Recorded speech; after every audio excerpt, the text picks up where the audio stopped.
All right, this is problem 7.5 from Brigham and Houston's Fundamentals of Financial Management, concise 9th edition. Problem 7.5 is demonstrating that price sensitivity or price elasticity on bonds differs based on how far they have to maturity. All right, so we got two bonds here, and we can actually calculate the value or what the price of these two bonds would be at various interest rates.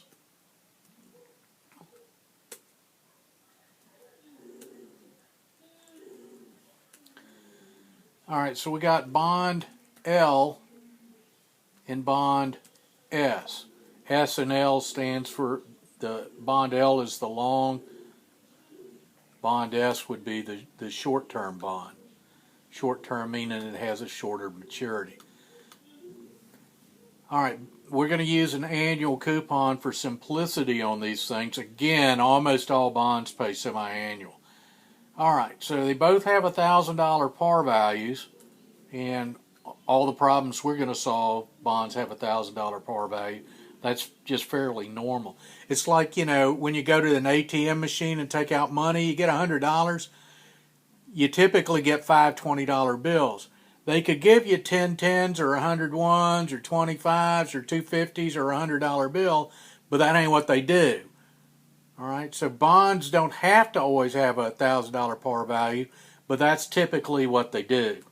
All right, so there's no real reason for it other than that's just the way it is. All right, bond L matures in 12 years, bond S in 1 year. All right, they both pay an 11% annual coupon, so that'd be $110 per year. We're asked what the bond's price would be or what the value of the bond will be if the going interest rate is 6, 8, or 12%. All right, at a 6% rate,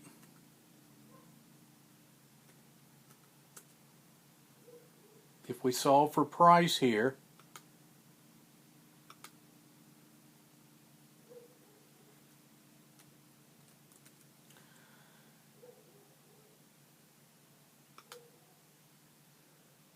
the rate's 6, 12 periods, 12 payments,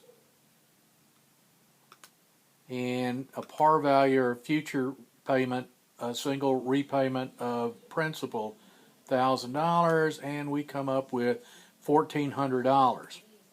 This bond's selling at a premium. Anytime the par value or the price of the bond is higher than the par value, it's said to sell at a premium. All right. So if we look at what the prices are when the only thing we change is the yield to maturity, at 8%, bond L's price is a lot lower. Bond S is about $20 cheaper. This is about $200 cheaper. And if the interest rate increased to 12%, bond L drops in value more than bond S. All right, so why does the longer-term bond's price vary more than the price of the short-term bond when interest rates change? If we remember our basic formula for present value, the present value is equal to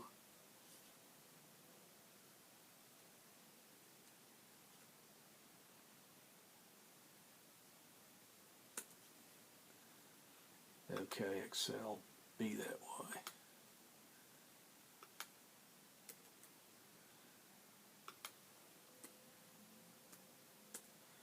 All right, I'm just setting up a math formula here. The present value is equal to the future values, okay, whatever, and that would include the payments, but I'm going to keep it simple here, divided by 1 plus the interest rate raised to the number of periods, okay? So with this particular example, With the 12-year bond, we're dividing all those future payments by, let's just use any of these interest rates, 1.06 raised to the 12th power. That's what you're dividing by. And then if you change that to 1.08 raised to the 12th power, that's a really big jump. On the other hand, the 1.06 raised to the first power is 1.06, and then if it goes to 8%, then that's 1.08. This number that you're dividing by, that's a huge swing. And if you go to divide it by 1.112, that's equal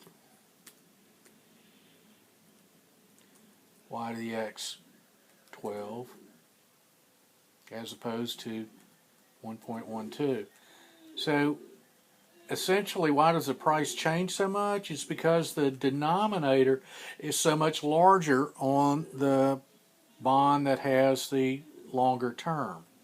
All right, same set of cash flows up here, but this number, the divisor, changes so much more drastically than this one. Or you can just try and memorize it or tattoo it on your arm. The longer the maturity, the greater the sensitivity of the bond to changes in market interest rates. So the longer the maturity, the greater the sensitivity.